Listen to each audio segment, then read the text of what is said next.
마가복음 9장 33절에서 37절까지 우리 합독을 합니다. 시작.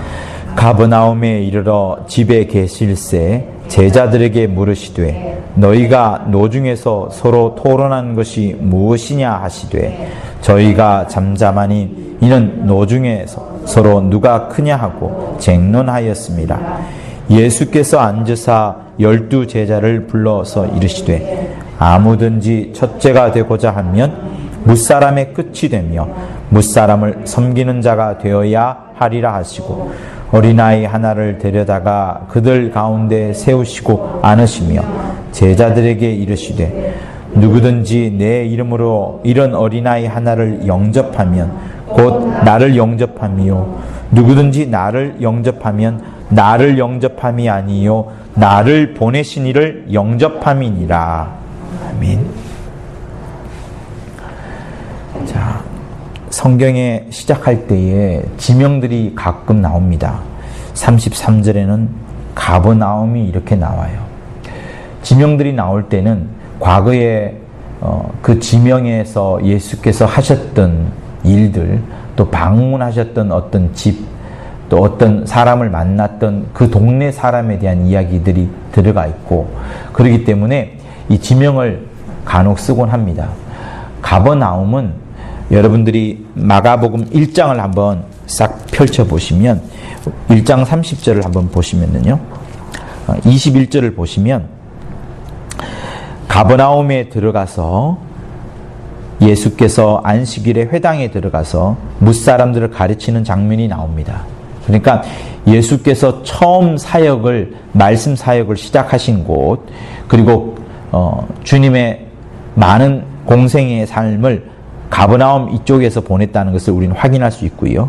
그리고 29절을 보면은 그 가버나움 회당에서 나와서 시몬과 안드레의 집, 곧 시몬이 누구예요? 베드로입니다. 베드로의 집에 들어가서 장모가 열병으로 누워서 있는 것을 보는 거죠. 그죠? 그러니까 여러분, 가버나움 하면 예수께서 가버나움이 자기 집은 아니지만 나사렛 출신이시잖아요. 가버나움 하면 베드로를 먼저 생각하면 좋습니다. 그래서 우리가 이번 주에 감독님의 설교를 통해서 들었을 때 어린아이 하나를 세워서 안으셨다 이렇게 말씀하실 때 베드로의 아이라고 말한 이유는 베드로가 장가를 갔고 장모가 있었고요. 그 장모의 집, 베드로의 집이 가버나움이기 때문에 그렇게 유추되어진 해석이 그러하기 때문에 그렇습니다. 그래서 많은 신학자들이 옛날부터 그렇게 지역을 따라서 그 지역에 누가 살고 하던 것들 따라서 그렇게 말씀을 해드리는 거예요. 자, 그런데 33절을 시작할 때 가버나움으로 시작을 합니다. 자, 그리고 여러분들 그 앞장을 한번 보세요. 마가복음 8장을 한번 보십시오. 우리가 마가복음 8장에서 계속 쭉 공부해 오던 것이 있는데 그게 뭐냐면 27절에 보면 또 지역 이름이 나옵니다. 뭐가 나와요? 마가복음 8장 27절에 지역 이름이 나오죠. 뭐가 나와요? 가이사랴 빌립보가 나옵니다. 그러니까 가이사랴 빌립보에서 예수께서 가장 충격적인 질문을 하셨죠. 너희는 나를 누구라 하느냐? 그런 질문을 합니다. 자, 여러분들 이걸 한번 보셔요. 예수께서 가장 많이 사역을 하신 지역은 갈릴리 지역이에요. 이게 갈릴리 호수라고 합시다. 갈릴리 호수가 있고 이 갈릴리 호수에서 가장 유명한 지명이 어딘가 하면 이게 갈릴리 호수라 했을 경우에 가장 유명한 지명이 가버나움이라는 도시입니다. 제일 유명한 마을이에요. 그래서 갈릴리 이쪽 저쪽 이쪽 계속 돌아다니시면서 제자들을 뽑고 장모를 병을 고치기도 하고 또 중풍병자를 고치기도 하고 우리가 지금까지 마가복음 앞장에서 보았던 대부분의 내용들이 있죠. 그것들이 다 가버나움에서 이루어집니다. 가버나움에서 이루어지는데 계속 지다가 예수께서 이제 자기가 하나님 아버지의 뜻을 이루어야 될 때가 왔다라고 이제 조금씩 이제 인지를 하시는 겁니다.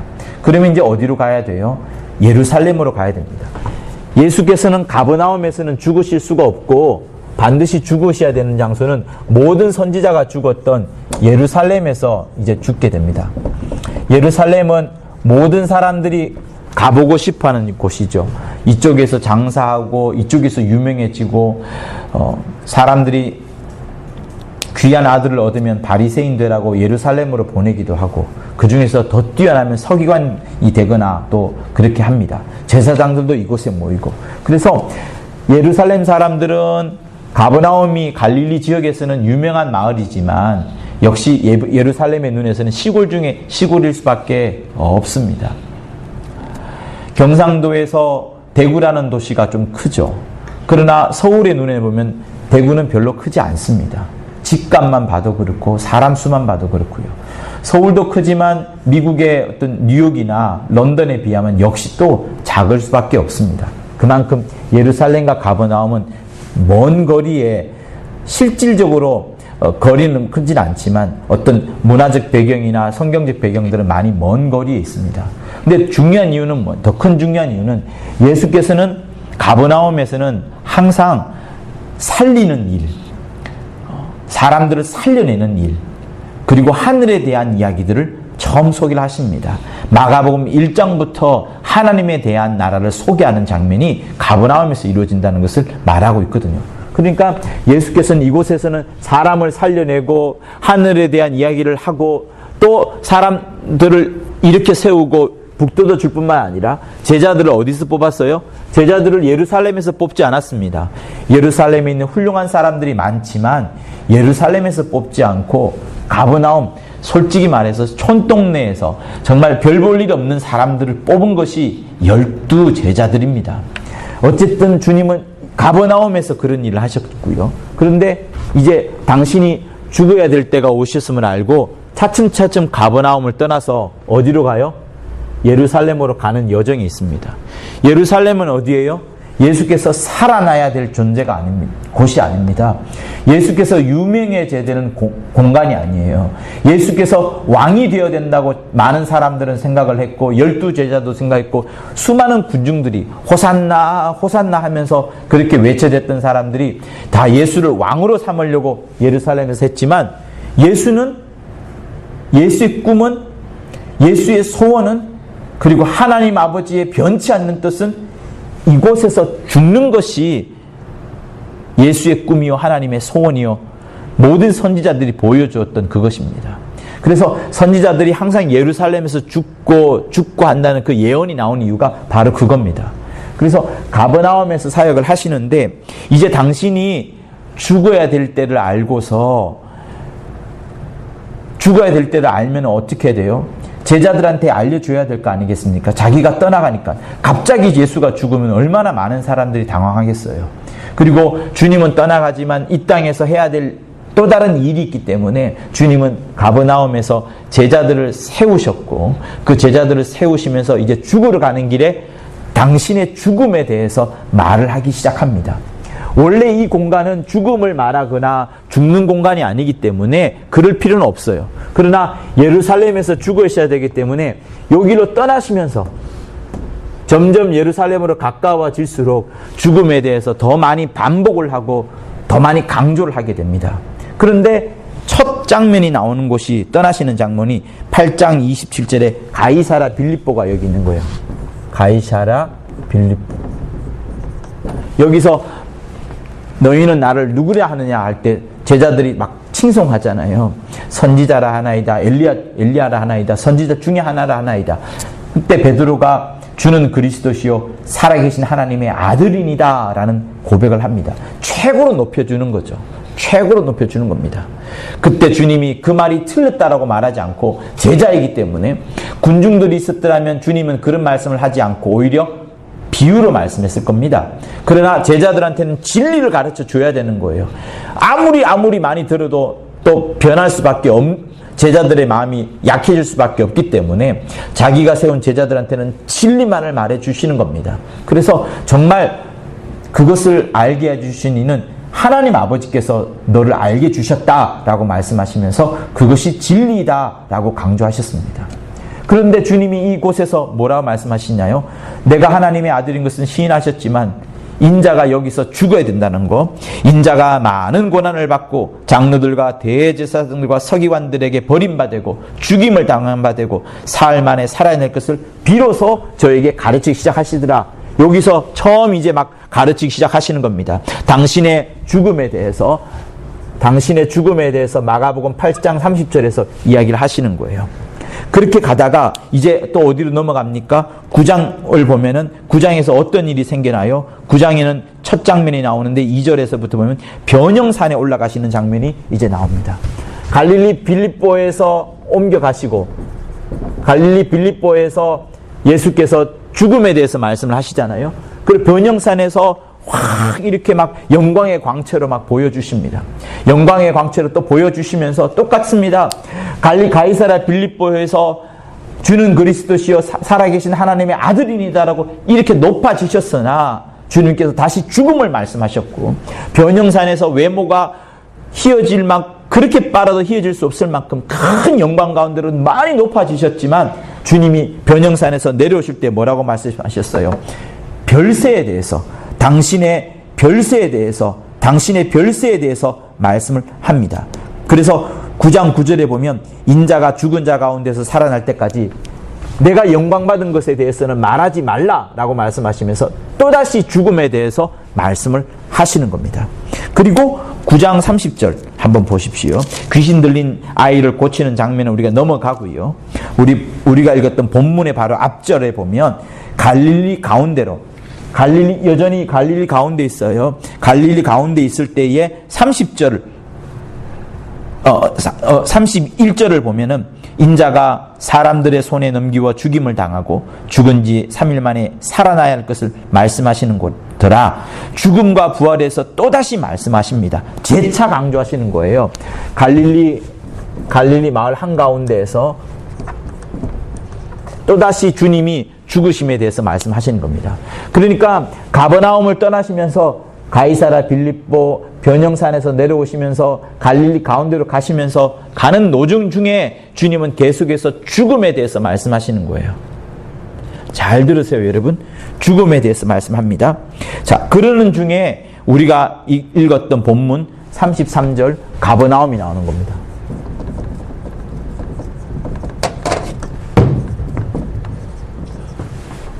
여러분 한번 생각해 보세요. 가이사랴 빌립보에서 시작을 하셔가지고 변형산에서 그리고 갈릴리 한가운데를 지나시면서 주님이 계속 지속적으로 하시는 말씀이 있습니다.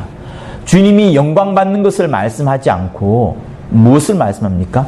죽음에 대해서 계속해서 말씀합니다. 예루살렘으로 가는 길에 또 엄청나게 또 많아요. 여러분 10장 1절 한번 보시겠어요?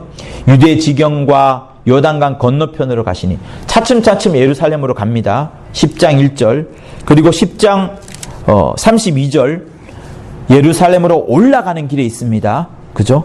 예루살렘으로 올라가는 길이고 11장 저희가 예루살렘에 가까이 와서 감람산에 이제 이르는 겁니다. 베단에 이르고요. 그리고 13장 1절 보면 예수께서 이제 예루살렘 성전에까지 들어가시는 겁니다. 점점 예루살렘으로 가시는데 예루살렘은 어떤 장소라고요? 죽는 장소입니다. 제자들에게 그 죽음에 대해서 주님이 계속 설명하시는 거예요. 성경에 이 정도밖에 나와 있지 않지만 가는 길에 얼마나 많은 말씀을 예수께서 하셨겠습니까? 그러니 지금 여러분 생각하여 보세요. 주님의 마음을 생각하여 보세요. 제자들의 마음이 아니라 주님의 마음을 생각하여 보세요. 우리는 조금 전에 찬송가 주님의 마음을 본받는 자 그 마음이 평강에 찾아오면 험악한 세상을 이길 힘이 하늘로부터 임함이라 라고 불렀습니다.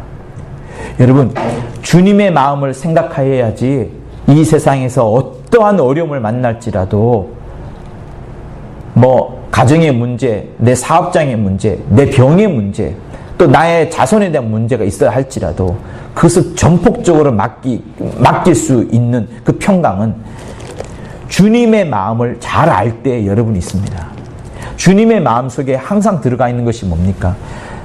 제자들을 보고 무사람들을 보면서 그들을 향하여서 긍휼과 측은함과 사랑이 충만함과 동시에 하나님 아버지에 대한 생각, 아버지에 대한 마음, 아버지의 뜻에 대한 뜻으로 충만합니다. 주님은 자기를 드러낸 적이 없고 오직 하나님 아버지에 대한 말씀과 하나님 아버지의 뜻만을 보여주었기 때문에 요한이 요한 1서 마지막 장에서 우리는 하나님을 만졌다, 우리는 하나님을 눈으로 보았다, 우리는 하나님으로부터 들었다라고 1장에서 말하고 마지막 5장에서는 뭐라고 말합니까? 그는 그야말로 참 하나님이시다. 예수야말로 참 하나님이시요 참 영생이시다. 그동안에 우리가 알았던 모든 이상한 신들 혹은 여호와까지라도 다 그것은 우상이니 우상에서 멀리하자라고 기록하는 것이 요한이 마지막 1서에서 쓰고 있는 그 부분입니다. 그 정도로 예수는 이 땅에서 누구를 보여주냐 하면 아들이면서 하나님 아버지 그 자체를, 영이신 하나님 그 자체를, 하늘을 보좌 삼으신 하나님 그 자체를 보여준 것과 똑같습니다. 그렇게 보여주셨거든요. 그런 하나님께서, 예수께서 하나님의 생각으로 충만한 그 와중에 있는데, 여러분 지금 이제 본문을 들어가 봅니다. 가버나움에 이르실 때 집에 계실새 제자들에게 물으시되 너희가 노중에서 서로 토론한 것이 무엇이냐. 제자들이 길 가는 중에 막 토론합니다. 근데 그 토론이 어떤 토론이었냐면 노중에서 서로 누가 크냐 하고 쟁론하였습니다. 쟁론은 막 다투는 거예요. 네가 옳다 내가 옳다. 아니야 그거 아니라니까. 이게 맞다. 야야 그렇지만 너 까불래? 이렇게 하면서 막 서로 막 다투고 서로 큰 소리 지르면서 하는 그런 이야기들인 거예요. 그런데 그 이야기를 노중에서 예수께서 이미 다 들으셨지만 그것을 노중에서는 말씀하지 아니하시고 분명히 노중에는 다른 사람들도 있었겠죠. 제자 이외의 사람들이. 그러나 이 가버나움에 들어왔을 때는 이 집은 아마 또 역시 베드로의 집일 겁니다. 베드로의 집에 들어와서는 불러서 천천히 앉아서 랍비처럼 천천히 말씀을 하시는 겁니다.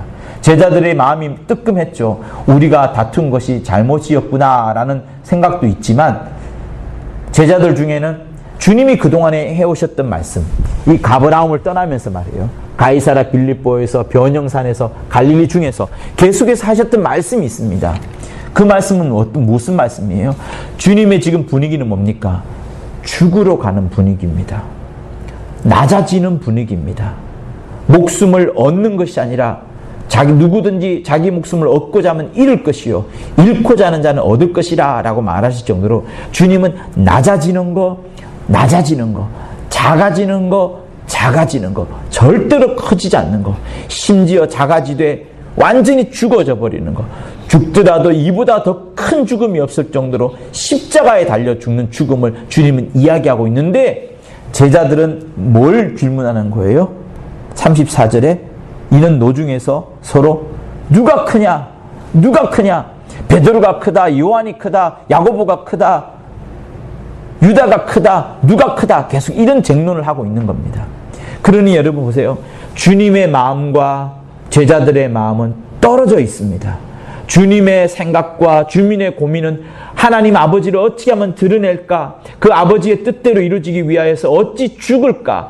그래서 자기가 죽으면 이 세상에 남겨진 자들이 아무도 없으니까 제자들을 세웠고 그 제자들에게 당신의 죽음을 이유와 여러 가지 진리들을 말씀해 주고 있는데 그래서 제자들과 마음을 함께 하고자 주님이 그 말씀을 했는데 제자들은 누가 크냐 라고 질문을 하는 겁니다.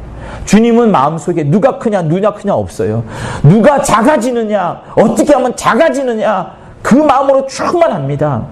내가 작아지되 더 작아져가지고 정말 죽을 건데 죽는데 더 작아지는 죽음으로 완전히 내가 사라지는 죽음으로 십자가의 죽음을 지금 생각하면서 터벅터벅 걸어가고 있고 제자들한테 그것을 조금씩 그것도 사랑하는 제자들 12제자들에게만 사랑하면서 가르쳐 주는데 제자들은 마음은 전혀 딴판인 겁니다. 누가 크냐 그걸로 서로 다투고 있으니까. 여러분 한자 중에 동상이몽이라는 게 있어요. 한번 보세요. 같을 동자에다가 이게 나무 목자에다가 위에 이게 딱 있으면 침상이거든요. 침상을 말합니다. 동상, 이몽 여러분 들어보셨을 거예요. 한자 중에 동상이몽이라는 게 있어요. 같은 침대에 자고 있지만 꿈은 서로 다른 게 꾼다는 거예요. 부부가 같이 자고 있지만 서로 다른 꿈을 꿉니다.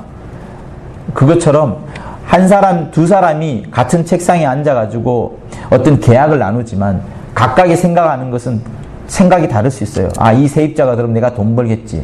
근데 세입자는 내가 이곳에 들어가면 우리 가게가 잘 되니까 내가 돈을 벌겠지. 각각 꿈이 각각 다 다릅니다. 근데 이 꿈이 다르게 되면 여러분 어떻게 돼요? 일이 어그러지는 경우가 많습니다. 지금 주님은 하늘에 대한 이야기를 생각하면서 이 땅에서는 자기가 죽을 것을 생각하는데 제자들은 이 땅에서 죽을 것에 대해서는 전혀 생각도 없이 예수께서 예루살렘에 가면 어떻게 돼요? 이제 가버나움을 떠나서 점점점 가고 있지 않습니까? 주님이 말씀하실 때에는 여러 가지 말씀을 했지만 그죠? 내가 하나님의 아들이라는 것이 진리라는 것을 주님은 확인해 줬습니다. 변형산에서 옷이 휘어질 만큼 그 용모가 광채가 영광이 가득 빛나는 것을 제자들은 보았습니다. 그렇지만 주님의 말씀 속에는 또다시 내가 죽으리란 말씀이 함께 들어가 있습니다. 주님은 자기가 영광 받는다는 이야기를 제자들에게 하지 않으셨어요.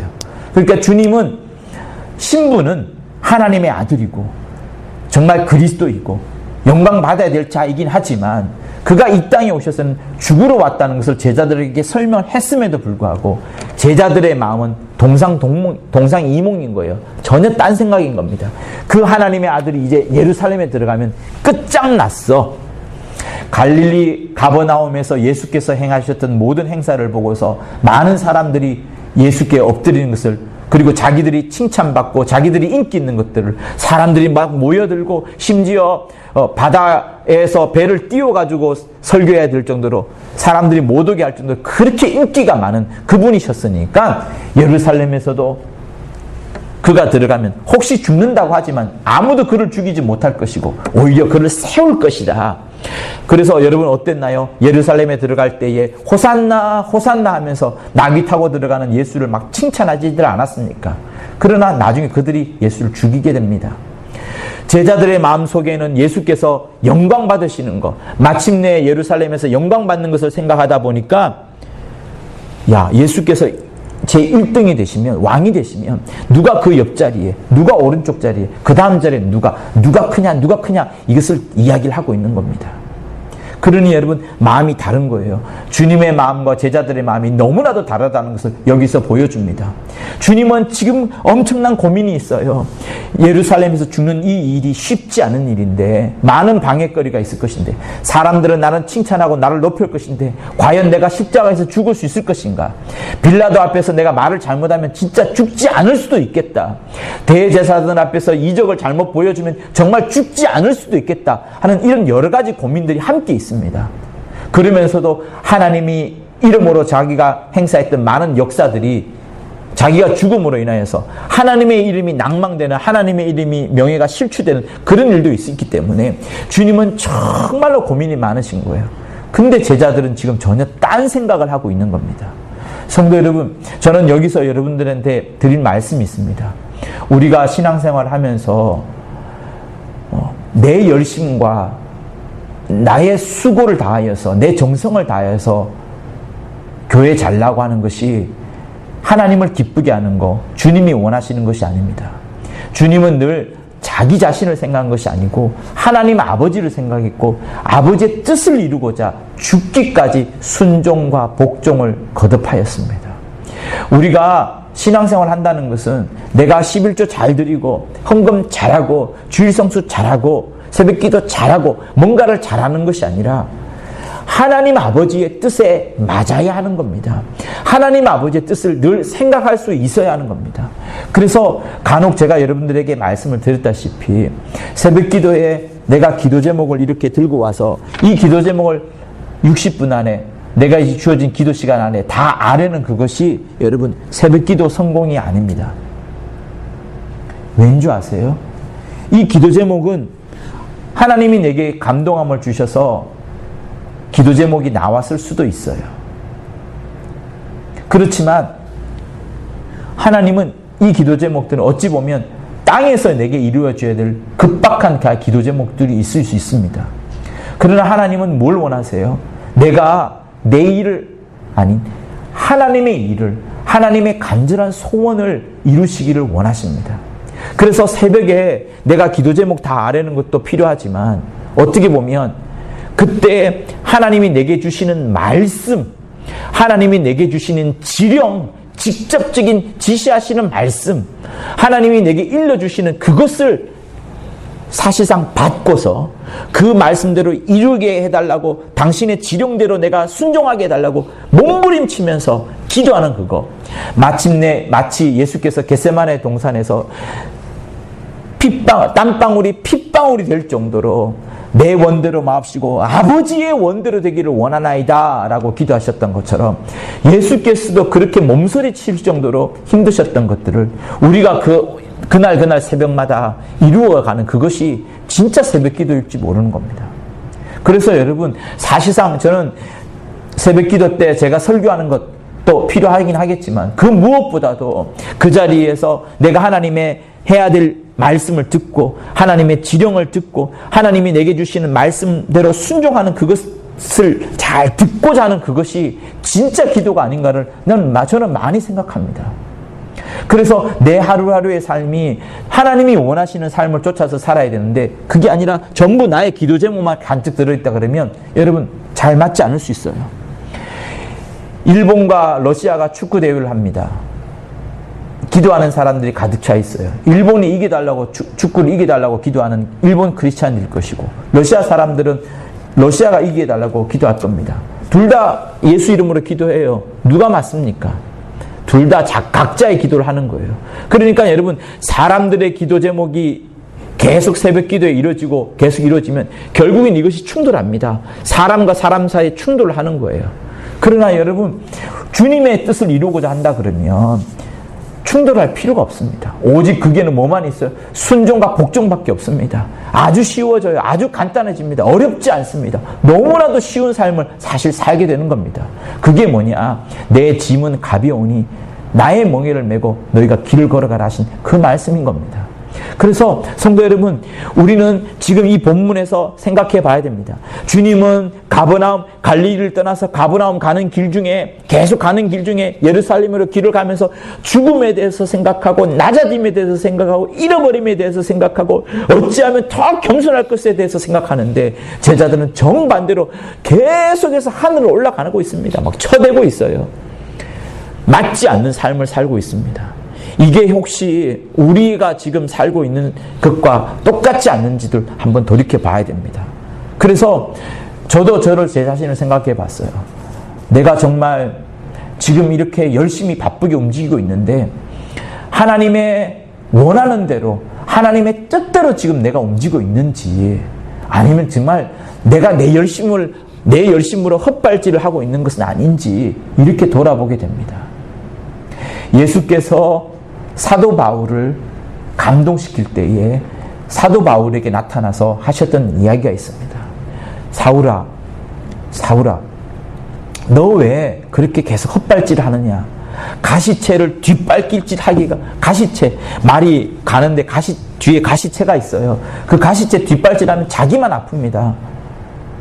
자기만 아파요. 맨바닥을 땅땅 치고 나가야지 팍팍팍 나가는데 가시채만 계속 뒷발질은 얼마나 힘들겠습니까? 우리가 하나님의 뜻과 멀어져서 신앙생활을 한다 그러면 내 열심과 나의 수고는 많이 하지만 그것이 하나님의 뜻이 아니라면 여러분, 우리는 그것이 가시채를 뒷발질할 수도 있는 것이고, 그게 아니라 할지라도 하나님과 마음이 떨어져 있는, 동상이몽하고 있는, 전혀 다른 생각을 하고 있는 그런 신앙생활을 하고 있는 것일 수 있습니다. 주님은 이 부분에 대해서 지금 책망하지 아니하시고 두 가지 이야기를 제시하면서 제자들의 마음을 바꾸고 있어요. 첫 번째 제시는 누가 크냐라고 물으셨던 그 부분입니다. 제자들은 누가 크냐 했지만 주님은 모함속으로 뭘 말하고 있어요? 누가 작느냐? 어찌하면 작아지느냐? 어찌하면 죽을 수 있을 때까지 작아지느냐? 그 생각으로 주님이 충만하시는 겁니다. 그래서 너희가 이렇게 말씀하시죠. 아무든지 첫째가 되고자 하면 무사람의 끝이 되며 무사람을 섬기는 자가 되어야 하리라, 이렇게 말씀합니다. 사실 모든 인간들은 첫째가 되고자 합니다. 아이들 키워보면 누구든지 잘나려고 하고 있지 못나려고 하는 사람이 어디 있습니까? 그래서 첫째가 되고자 하는 것이 인류사를 발전을 시키고 또 많은 동기를 부여하면서 좋은 일들을 또 과학이 발전하고 의학이 발전하고 어떤 나라가 부국강병하여지고 다른 나라에 침략받지 않는 이런 것들을 가져오긴 했습니다. 그러나 여러분 그건 이면에 또 다른 면도 있습니다. 내가 첫째가 되고자 하다 보니까 나만 잘나면 되다 보니까 사람들과 경쟁하게 되고요. 경쟁하게 되다 보니까 다른 사람을 무시하게 되고요. 다른 사람을 밟고 일어서야지 내가 이긴다는 생각에 더 많은 물질을 얻는다는 생각에 다른 사람을 밟는 일이 많이 생겨버렸습니다. 이 세상의 일, 얼마나 그런 일들이 많습니까? 합당한 수주를 받을 때에도 편법을 써가지고 돈을 많이 이익을 챙기는 경우도 많고 정치는 그런 세계들이 더 많죠. 여러분 삶 속에 정말 지켜봐야 되는 겁니다. 내가 정말 첫째가 되고자 하면서 하나님의 마음과 동떨어져 있는 것은 아닌지 돌아봐야 됩니다. 내 마음이 주님과 동떨어져 있다 그러면 이거는 신앙생활을 잘못하고 있는 겁니다. 가장 주님의 마음과 동떨어져 있는 게 뭐겠어요? 죄를 짓는 거겠죠. 그러나 굳이 그것을 말하지 않는다 할지라도 여러분 많은 일들 속에서 우리는 주님의 뜻을 이루지 못한 채 주님의 마음을 본받지 못한 채 살아가고 있는 것이 우리의 형편일지도 모릅니다. 첫째가 되고자 하는 것 인간이 갖고 있는 기본적인 마인드입니다. 그러나 여러분 주님은 지금 그것을 경계하고 있는 거예요. 내가 첫째가 되고자 하면 또 다른 일이 생기기도 합니다. 어떤 일이 생겨요? 우리가 계속해서 주일 설교 때 듣는 것처럼 자기에 대한 사랑이 충만해집니다. 자기에 대한 착각이 생겨요. 내가 정말로 뛰어난 자이구나. 내가 멋진 자이구나. 라고 착각을 하게 됩니다.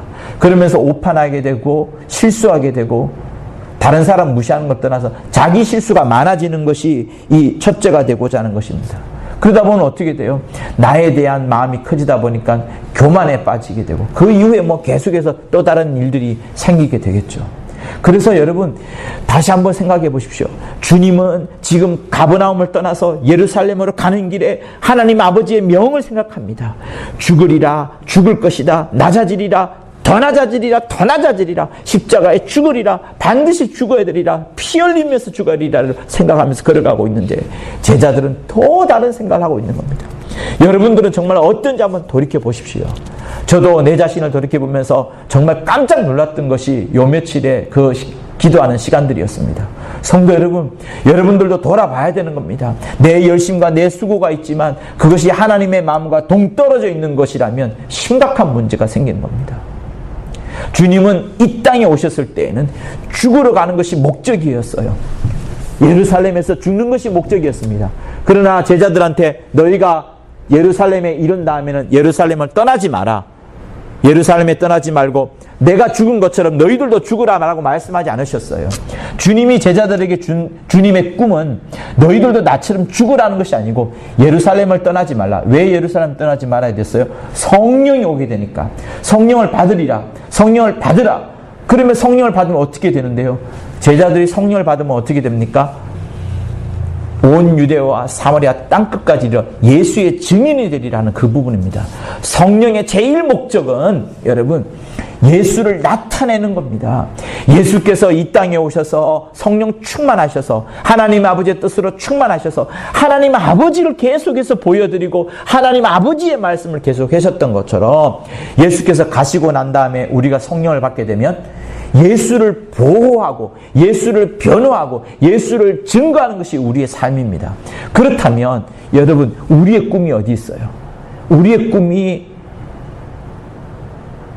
신앙생활만 잘하는 거, 다시 말하면 종교생활만 잘하는 거, 주일 성수 잘하고 11조 잘하고 헌금 잘하고 만 하는 것으로만 그친다 그러면 여러분 문제 있어요.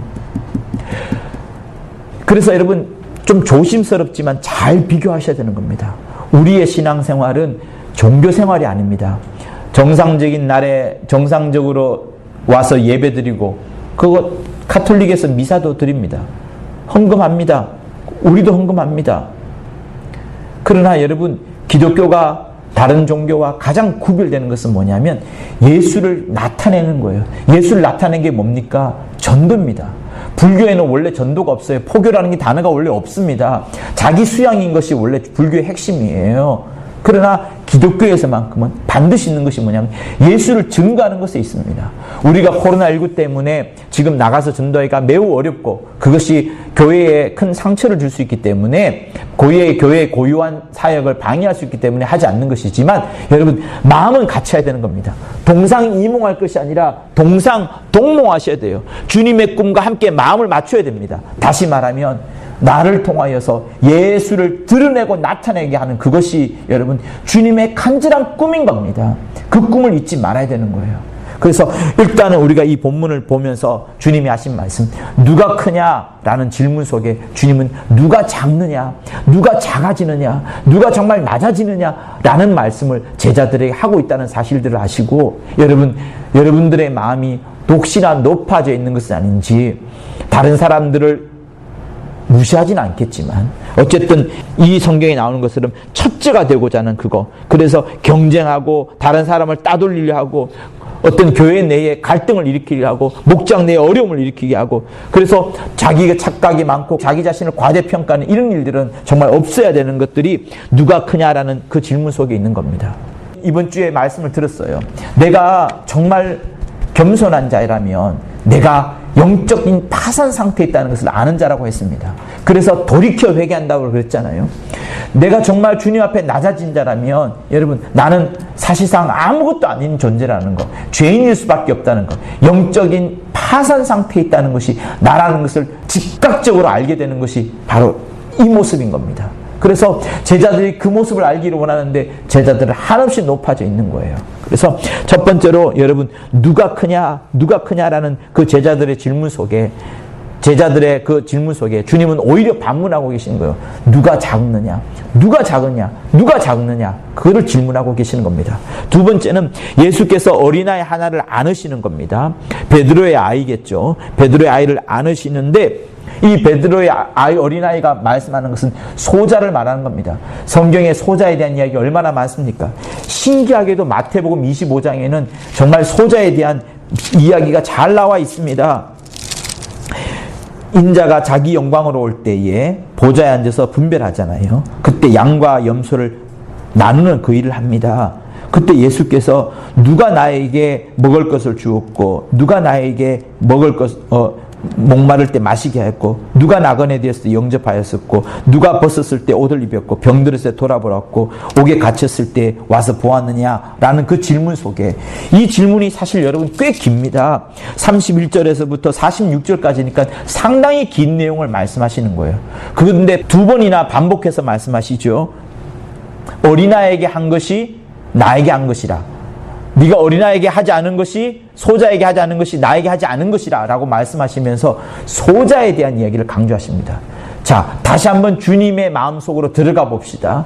제자의 마음이 아니라 주님의 마음으로 들어가 봅시다. 제자들은 어린아이가 왔을 때 내쳤다는 것들 우리는 이미 성경을 읽어서 알고 있습니다. 예수께 가까이 오지 못하도록 내쳤지요. 그러나 주님은 오히려 이 자를 어린아이를 안으다가 지금 제자들 앞에서 다시 한번 설명을 하십니다. 이 구절은 사실 여러 번 반복되는 사건들이에요. 제자들한테 여러 번 말씀하시는 겁니다. 여러 번 말씀하시는 거예요. 어린아이를 이렇게 세워가지고 이 아이를 영접하라. 이 아이를 존중하라. 이 아이를 누구처럼 내 이름으로 이 어린아이 하나를 영접하면 곧 나를 영접함인데 예수를 영접하는 게 아니라고 말합니다. 누구를 영접하는 것이에요? 나를 보내신 이를 영접하는 것이라. 누가 예수를 보내셨습니까? 하나님 아버지가 보내셨습니다. 하나님 아버지를 영접하는 거예요. 이 세상에서 가장 낮아진 소자. 여러분 소자가 누굽니까? 그냥 단순하게 초등학교 다니는 아이, 초등학교도 못다는 아이를 말하는 것이 아닙니다. 우리가 살아가는 인생 속에서 만나는 수많은 소자를 말씀하시는 거예요. 여러분들은 어떻습니까? 성경에 이 어린아이는 계수하지 않는다고 했어요. 사람의 수로 치지 않습니다. 왜? 사람의 치로 치지 않는다는 것은 무엇을 말하냐면 전쟁에 데리고 갈 수 없다는 것이고 싸울 수 없다는 것이고요. 오히려 이 아이들은 귀찮음 밖에 되지 않습니다. 아이들 부모의 일이 얼마나 많이 귀찮습니까? 경제적으로 보면 귀찮습니다. 돈만 많이 들어갑니다. 그래서 내치기 쉬워요. 그러나 주님은 오히려 이런 아이들을 내 이름으로 날 대하듯이 예수 나 자신을 대하듯이, 이 어린아이를 대할 때 나 자신을 대하듯이, 너희들이 만나는 모든 소자들을 만날 때 나를, 내 이름으로 나를 대하듯이 이들을 영접하라, 이들을 존중하라, 이들을 귀히 여겨라 라고 지금 주님이 말씀하시는 거예요. 그것이 주님의 뜻이라는 겁니다. 주님이 죽으러 가시는 그 길목 속에 두 가지를 말씀하시는데, 첫 번째는 누가 가장 낮아지느냐, 누가 가장 낮아지느냐. 그리고 그 가장 낮아진 자는 어떻게 해요? 자기가 만나는 모든 환경들 속에서 가장 낮은 자라 여겨지는 소자들, 나그네들, 헐벗은 자들, 굶주린 자들, 병든 자들, 또 뭐 얘는 그렇지만 그것 말고도 여러분 우리 예배당 내에 또 예배당 밖에도 그런 사람들이 많습니다. 성경은 지금 그것을 말씀하고 있는 거예요. 다른 것을 말씀하고 있는 것이 아니라 예수님의 마음을 말씀하고 있는데, 예수님의 마음 속에는 이 어린아이를 영접하는 것이 있고, 그 이 어린아이를 영접하는 것이 누구를 영접하는 거라고요? 하나님 아버지를 영접하는 것이라고, 하나님 아버지를 존중하는 것이라고 말하고 있습니다. 그래서 우리가 주일날 또 이 수요 예배도, 주중 예배도 와서 예배를 드리지만, 예배 드릴 때 하나님을 정말 전폭적으로 만나고 하나님의 말씀을 듣습니다. 그러나 이 예배당을 떠나서부터는 하나님이 계신 공간보다는 이런 소자들을 만나는 공간, 어린아이를 만나는 공간, 세상 바깥에는 전부 누가 크냐 하지만 우리는 세상 바깥에서 누가 작아지느냐를 주님이 지금 사실은 말씀하고 있는 겁니다. 이게 주님의 마음이라는 거예요. 그래서 여러분, 주님의 품 안에 안긴 이 어린아이가 얼마나 행복해 할까라고 생각을 해보면, 그죠? 주님이 지금 이 어린아이를 안으시면서 제자들한테 소자를 섬길 것을, 연약한 자를 존중할 것을 말씀하고 있는데, 이 주님의 품 안에 안긴 아이가 얼마나 지금 행복할까를 한번 생각해 보십시오. 그거를 생각해 보면 내가 만나는 삶 가운데 만나는 수많은 소자들, 그 소자들, 어린아이들, 부족한 자들, 그들이 행복할 것을 생각해 보면 여러분, 정말 내가 주님의 말씀대로 이 어린아이들을 영접하고 교회 내에 또 교회 밖에도 부족한 자, 연약한 자, 하나님의 말씀을 참으로 알지 못하는 자, 이런 자들을 안아주는 것이 절대로 필요하다는 것을 다시 한번 느끼게 됩니다. 사랑하는 성도 여러분, 주님은 우리에게 말씀하십니다. 주님은 늘 우리와 함께하고 싶어 하시고 또 함께하고 계십니다. 그러나 내가 정말 주님을 함께하고 있는지를 돌아봐야 됩니다. 여러분, 잘 판단하셔야 돼요. 주님이 지금 제자들과 함께 동행하지만 제자들은 주님과 함께 동행하지 않으려고 해요. 제자들은 무엇하고 있습니까? 동상이몽하고 있습니다. 제자들은 주님을 왕세워가지고 자기들이 제 두 번째 정권을 잡는 두 번째 지도자로 생각하고 있는데, 주님은 그거 아닌 거예요. 주님은 죽으러 가는 겁니다. 그래서 죽으러 가는 길에 누가 나와 함께 죽느냐는 그 질문을 지금 하고 있는 거예요. 성도 여러분, 내가 하나님과 함께 한다 때는 주님의 마음, 주님의 뜻, 주님의 약속을 정말 헤아려보고 그 말씀대로 순종하는 것.